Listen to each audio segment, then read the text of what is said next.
Donc, pour la question 7 de l'examen CLAD, on nous demande donc, plus précisément pour ce bout de code-là, pourquoi on utilise un registre à décalage avec la book for? C'est quoi l'utilité d'avoir mis un registre à décalage? Que techniquement, ici, on nous sert simplement la référence au fichier. C'est une référence qui ne changera pas. Là. Fait que techniquement, passer dans un registre de décalage quelque chose qui est toujours la même chose. À quoi ça sert exactement?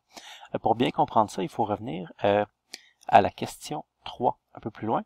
On avait vu donc que comme j'envoyais un tableau vide ici, donc comme on avait 0 élément de tableau et que le terminal ici de n, donc pour le nombre d'itérations n'était pas relié, ben, que cette boucle-là for s'exécutait aucune fois. Alors la seule façon d'envoyer en sortie la valeur qu'elle allait en sortie, c'est la valeur 5, car elle était envoyée au registre décalage. C'est la même chose ici.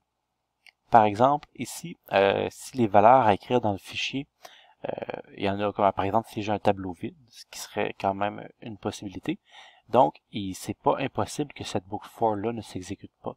Donc, la référence au fichier, ben, si j'ai pas de registre de décalage, je l'enverrai pas ici et ça causerait une erreur lorsque j'essaie de fermer un fichier avec une référence invalide. Alors, c'est pour ça qu'on a le registre de décalage dans l'éventualité où la boucle for ne s'exécute pas, donc elle s'exécute 0 fois.